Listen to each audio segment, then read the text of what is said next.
it's about being decisive about who you are, being confident and assured of who you are. And you first have to acknowledge yourself. You first have to see yourself, and then the world will be able to see you as well. If you really want to have meaningful and lasting impact, you have to think about the kind of visibility that is going to outlive you, that is going to have longevity and be sustainable. As you stand on the stage, what is holding you steady? What is your foundation? And that is so amazing to just be affirmed in your gift. I feel like it does so much for individuals. And I feel like if more of us were affirmed and celebrated in how gifted we are, there's so much more that we could bring and do. The fact that you desire it means that it might actually be meant for you.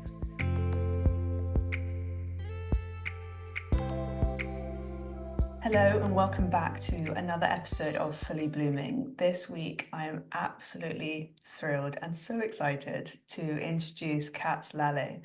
I first found her on Substack and one of her newsletters popped up and it was called The Inclusion of African Voices on Substack and the Fair Fight for Fair Access. And I will link all of the details below.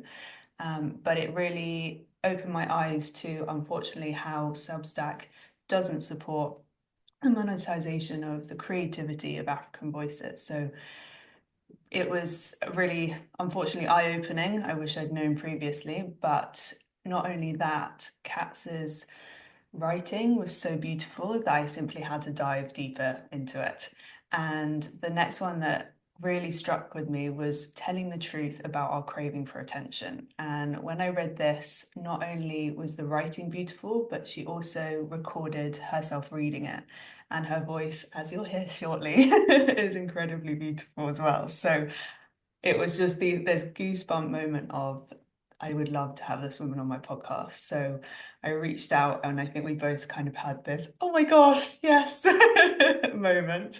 And yeah, I'm so excited to talk all about visibility and see where this conversation goes. And I will hand over to Katz to introduce herself. Thank you so much, Ola. What a beautiful introduction. And I'm so honored to just be part of the space, to be contributing meaningfully to Fully Blooming. And I am just so excited as well to be part of the space. And I am so honored for just having someone see me and see so much value in my voice and my words.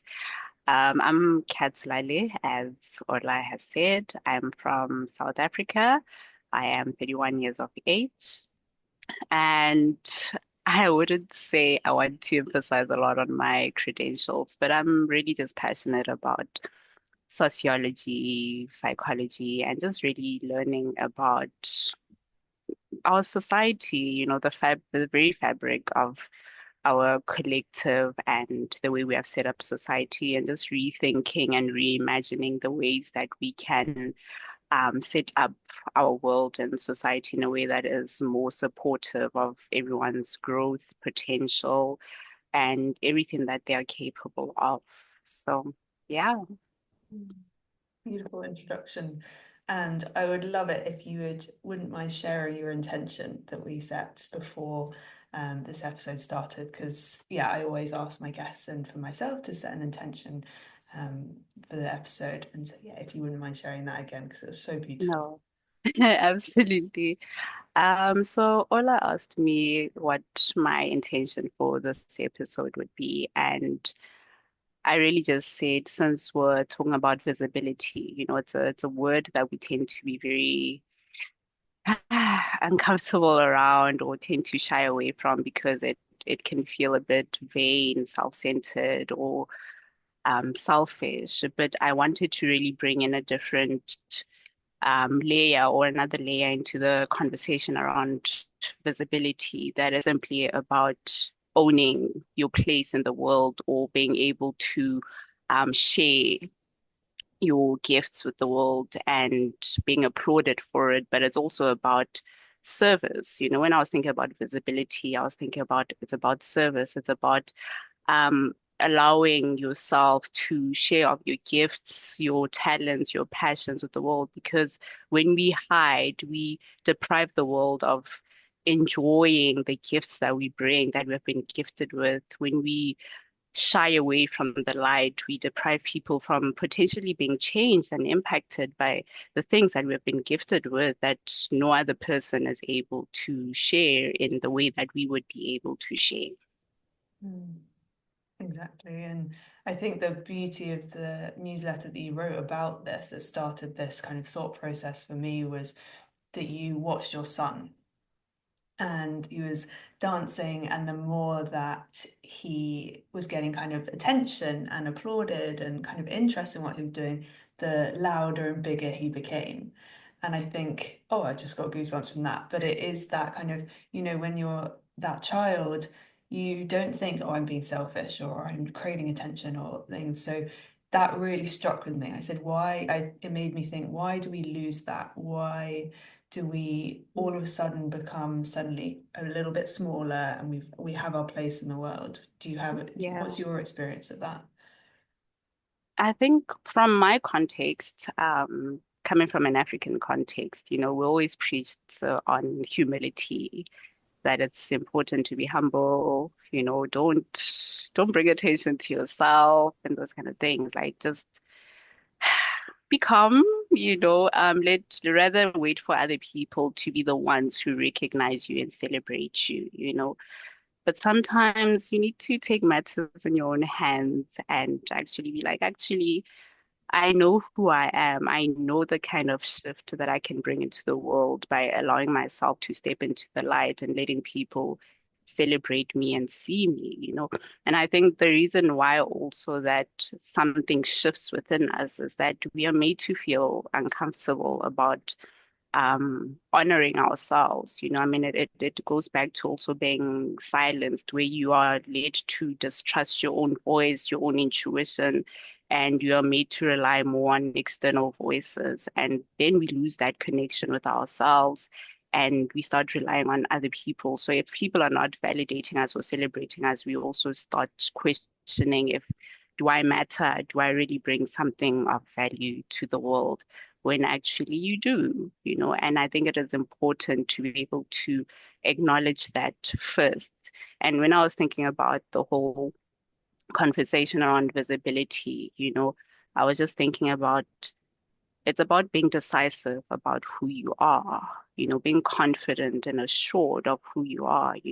And another thing that I was looking at is like, what does visibility mean? And visibility is the ability to see and to be seen. So can you see it's a two-way thing? It's not just an outward thing, but visibility is actually an inward thing. You first have to acknowledge yourself. You first have to see yourself, and then the world will be able to see you as well. Mm.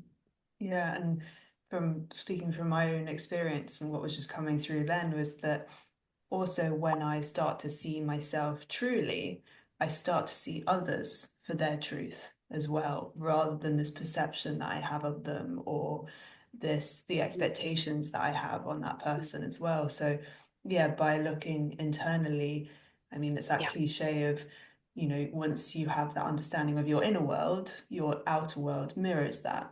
And I've seen relationships shift because of that, things that weren't necessarily working. All of a sudden, I have a completely different relationship with that person or situation because I'm looking at it again differently from an absolutely. internal to external perspective. Absolutely. And I think that can never be understated, the fact that we need to, it all starts inside, it's about the inner work. And once you get that right, or you are, intentional with that, you just start seeing things shifting even on the outside world.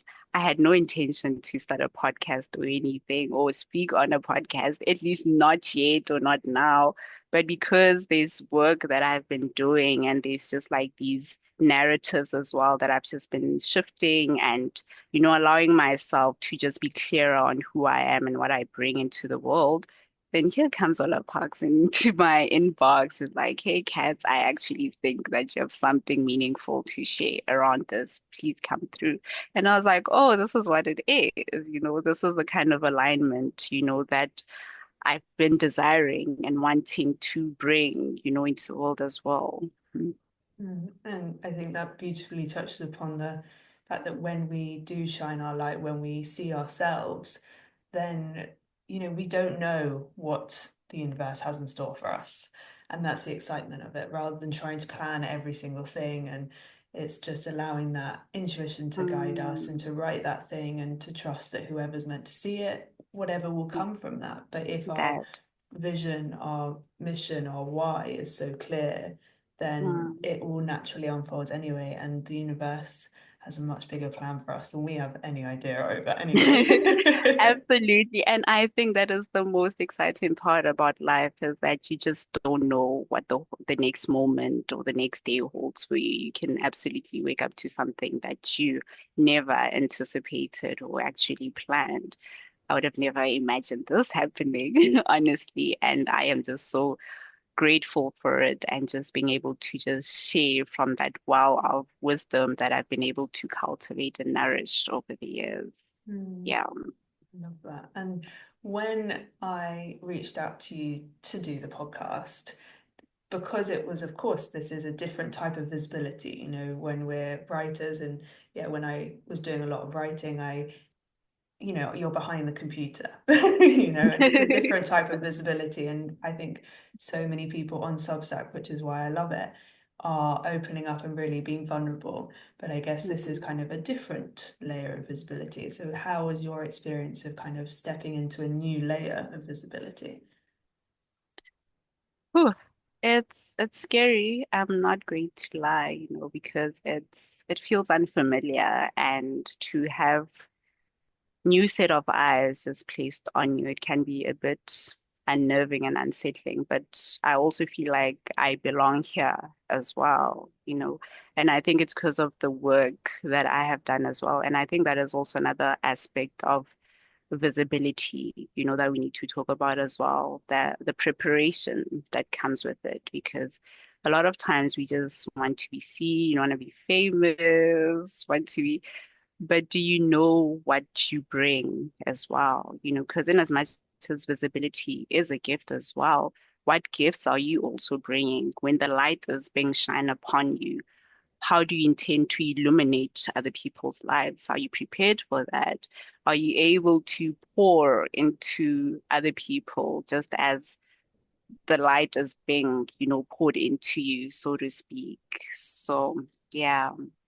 Mm, absolutely. And it's also, for me, it was that holding of that visibility and that energy that you kind of welcome in. And I've, since July, August, my word was visibility.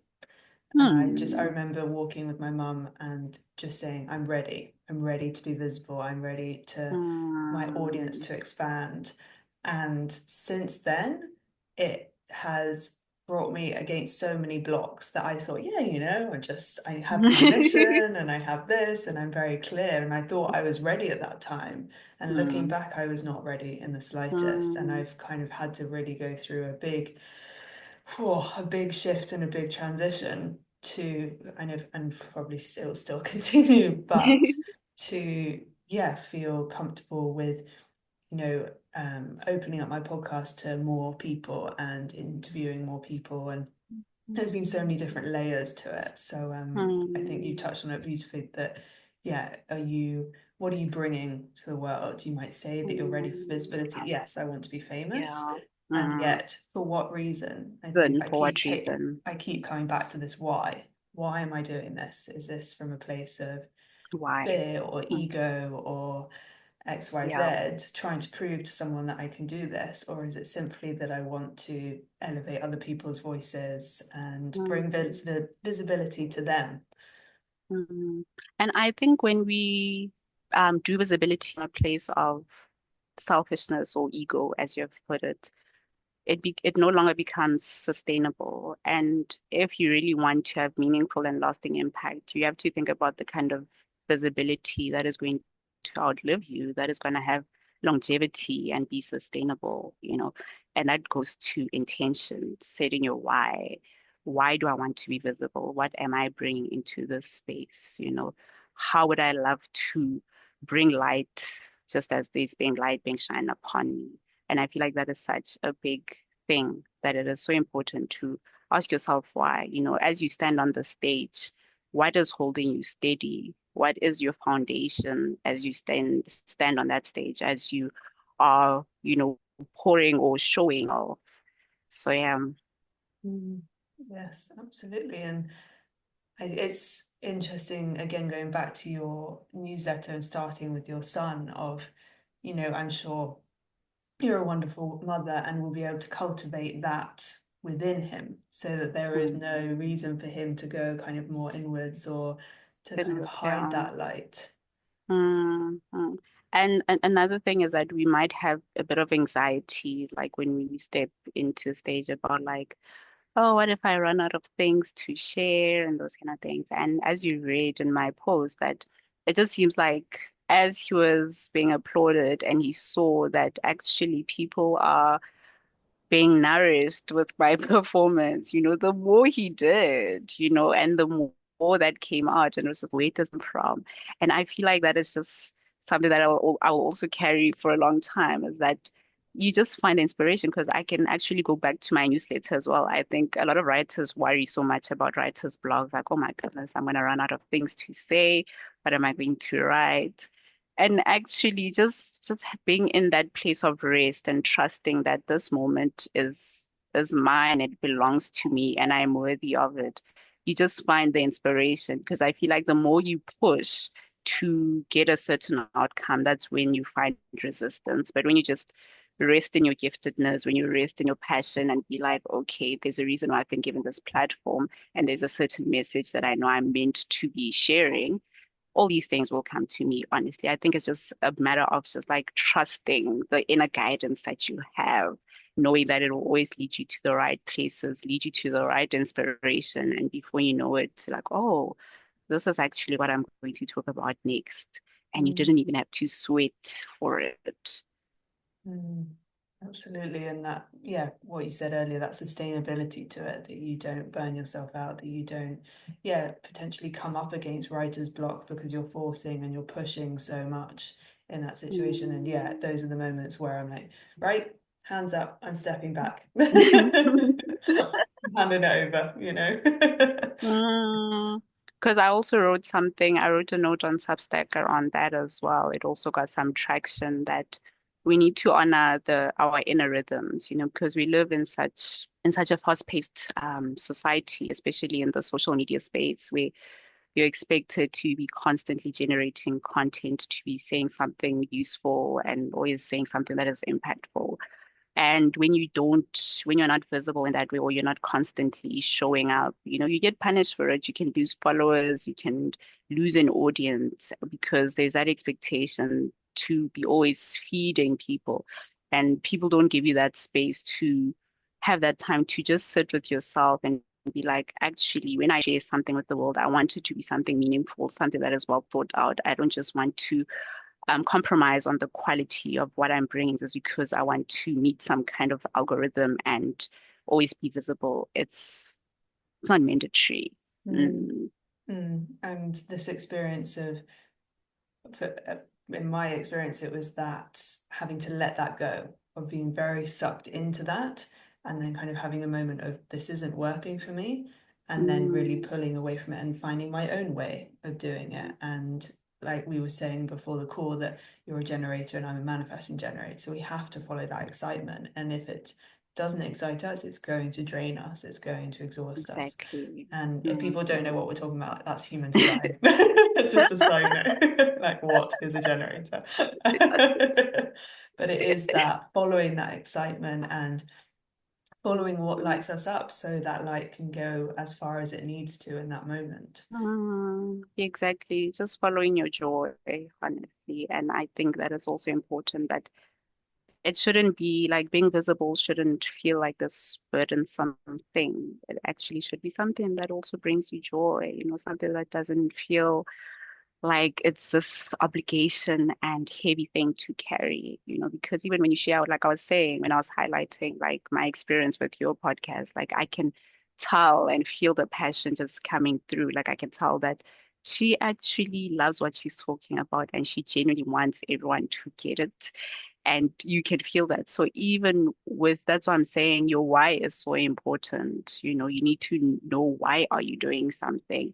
Why do you want to be seen? Why, do you want people to see you? Why even I love that you were like, before I start, I want us to set an intention. And I feel like that is just so it changes so much. Just the act of intention just changes a lot. Just gonna take a minute, just need to. No, thank you. And we were speaking about this before of that, when you get that recognition of someone hearing your message of, yeah, recognizing that I am so passionate about this and I really want people to get it because it makes life so much better and following that Mm, intuition and everything. So, and yeah, just mm, even sat here as you were saying that, my heart just felt like it was exploding. So just, oh, thank you. So it's that recognition as Say well. that. It really fuels us, and it's okay to admit that we love that. And I think it's interesting because, of course, we've been saying, we're not taking anything from the external world, and it needs to be within us, and yet also acknowledging that it's okay. It's really lovely for others to feel, and we're not meant to be single entities the entire time. And Mm, that community around us and support that we can build in yes. so many different ways is so key. No, and absolutely, we're definitely not leaving that out, that aspect that it's okay, to step into the light. It's okay to have others celebrate you and point out the amazing, incredible things that you're doing. I feel like that expands us. It makes us feel so much more expansive and it actually makes you, because sometimes we are so accustomed to ourselves. I know that when it comes to interviews and someone is like, please tell us about yourself, it's just like, where do I even start? And it becomes so complicated. It's like you've lived with yourself for 30 years. How are you not able to tell? But I think it just like you get to that comfortable place and sometimes you can miss certain things about yourself. But when someone is like, hey, Katz, Ola, do you realize that you're actually so good at one, two, three? You're so good at making others feel seen. You're so good with making others articulate their inner world in a way that they did not have the language for. And that is so amazing to just be affirmed in your gift. I feel like it does so much for individuals. And I feel like if more of us were affirmed and celebrated in how gifted we are, there's so much more that we could bring and do in our world because some people would be like, oh, I'm actually not good at this because no one has said anything. So, yeah. Oh yes, I hear that. I hear that one. Like, is this really what I'm meant to be doing? Mm, Absolutely, yeah. And I think when we also, step into that place of allowing that to come to us and accepting it as well and not pushing away those comments. And, if someone is giving you a compliment and saying, I loved that, not being like, oh, no, no. no, Mm. no, or even just saying, I love your outfit. And there's always an excuse, right? I was like, oh, I It's just threw like, it on and something. yeah. It's like once you start accepting that, that's also such a shift. You've let down that barrier to love. Mm, And what yeah. was coming to me was that, I love to say to people, hey, I love your outfit, just a stranger on the street. Or, um, I mean, I've done it so much in the last couple of weeks because everyone's in their Christmas outfits, and I'm just like, that is Yeah. amazing.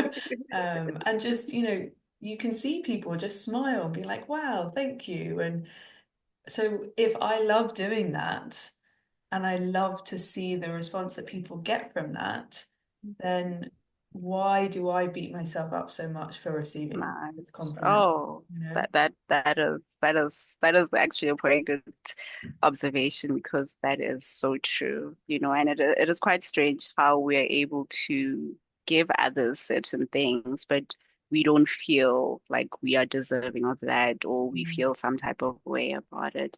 And I think that is such a powerful posture to take. It's like, hey, I feel good when I compliment others, and I love seeing the joy on their face, the way they light up, because let's be real, we all love compliments.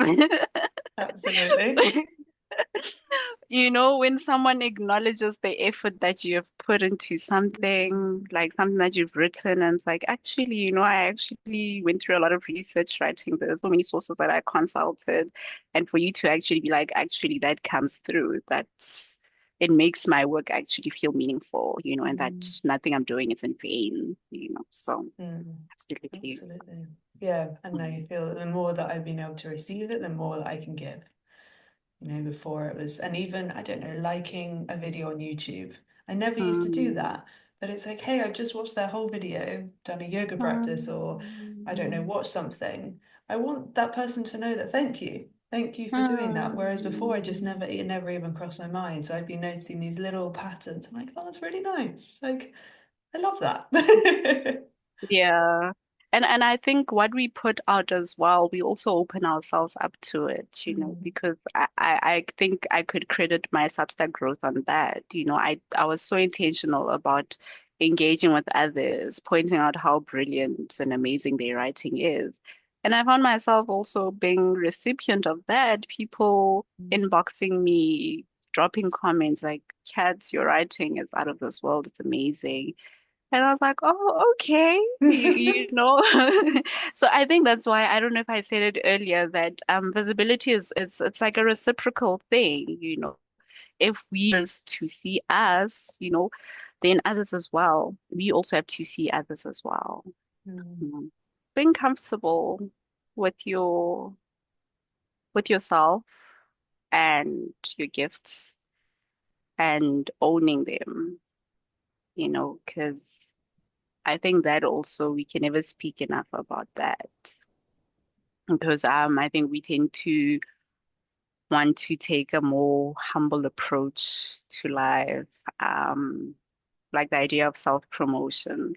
I think for a lot of women, actually, I don't know if it's generally us women, we tend to feel a bit iffy about having to promote ourselves. We'd be like, hey, I do this and I'm actually quite great at it. And I think that also goes to a lot of like I think it's particularly a woman thing more so.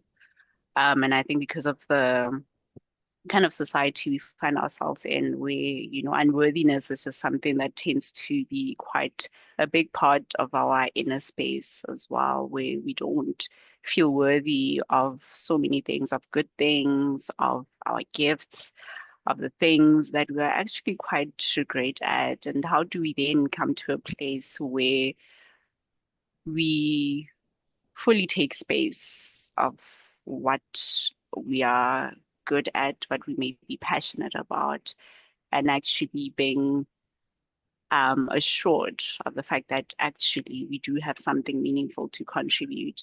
And even though this might be something that is a bit unrelated, but I remember reading an article, I think it was New York Times, where there was research done that says that women tend to be quite reserved when it comes to job applications. So women are more likely to not apply for jobs if they don't meet one or two of the specs, whereas with men, even if they don't meet two or three, they'll still apply. Whereas with us, we're just like, oh, I don't meet this mm, requirement. Let me not bother. Let me not try. mm. Mm.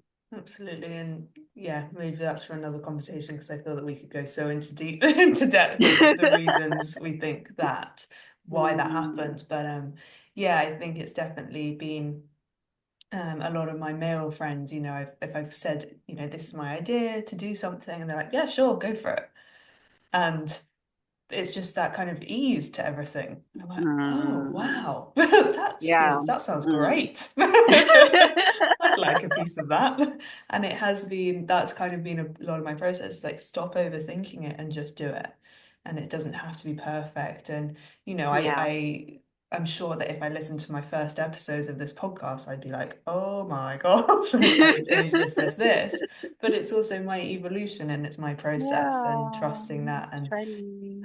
I remember someone saying to me, in 6 months' time or a year's time, what would you be really kind of frustrated with yourself for not starting? Sure. Just Wow. doing, and I was like, oh, that's a really interesting. I mean, I don't Mm. wouldn't want to be frustrated with myself, but what would it? Mm, And it was just, it really clarified actually what do I want to put my energy into.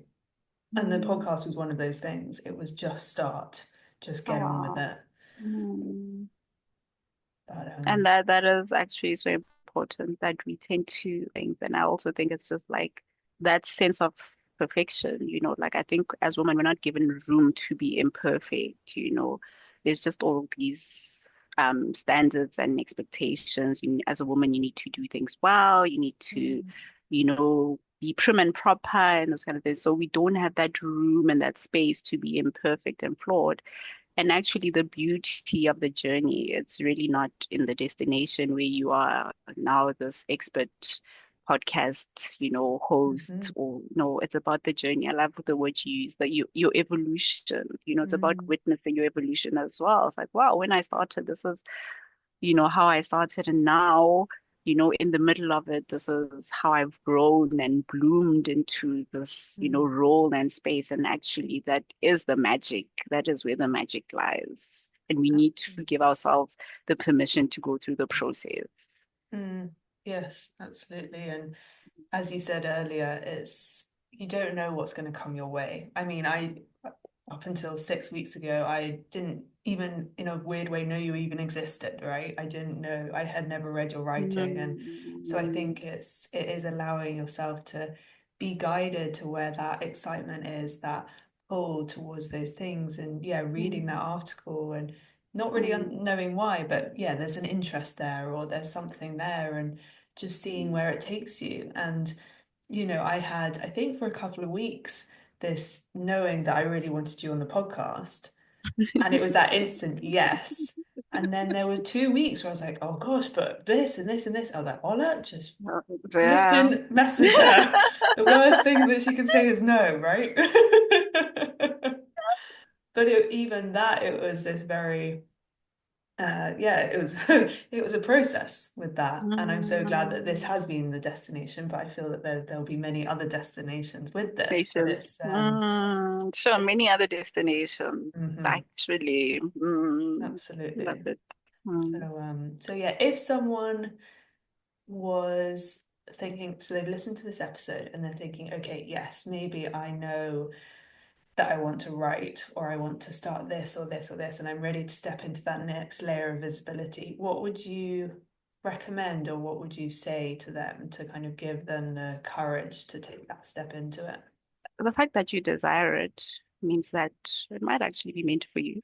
The fact that it has crossed your mind, because I feel like the things that cross our minds, they're just like communications, like small, tiny communications from our souls, our spirits saying, hey, maybe think about this, look into this. This is your light. This is where your your genius lies. So the fact that it has crossed your mind, it means that that you're meant to pursue. It's one of the things that you're actually meant to cultivate. And we shouldn't expect perfection from ourselves. The things we start, we won't always be like get it immediately or be great at it at an instant. It takes time. And sometimes our genius takes time. Sometimes coming into our greatness, it requires time, persistence, and so much cultivation. And just because you're not good at it at first, it doesn't mean that you can't be great at it at a later point.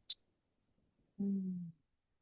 I love that message. Thank you. Yeah, I think there's that expectation of, well, if before I start, I need to be 100% the expert of it, and it's just get going and just, yeah, enjoy that Mm, journey, as you said. Oh, I love exactly. that. Oh, thank you. I, of course, will put all of your links for your Substack and everything, but I also wanted to highlight that you have a buy me a coffee. And yeah, I love that concept. I think I did the first time I read your first letter, I was like, oh, I love this, and bought you a coffee or something. But yeah, But are there any other ways that people can support you, or any final things that you would like to share? you've said it all. It's definitely subscribe to my Substack, Hard Canvas. It's literally my passion project, and it's just one of those platforms that I've cultivated just to make people feel seen, to tell truths that a lot of us may be uncomfortable to articulate and share, and to just really be honest about our experiences and things that we might find shameful or the tender parts of our existence. So, yeah. So thank you so much, Ola, for having me. I'm so grateful as well for having your audience tune in, and I hope that we'll continue fully blooming into all that we're meant to be. Thank you so much. Thank you for your time, and yeah, thank you for your writing and for putting that and being open to that visibility so that people like myself could find you. It was very special. And I just have to note that if you're only listening to the podcast, we're I both wearing appreciate red. yourself so much, Ola. Yay! We came onto the video at the beginning. I was like, oh, we're both in red. That's And I just had great. this, yeah, it was very clear. You're wearing that jumper today. I was like, okay, we're on it. We're on it. So thank you so, so much. And have a beautiful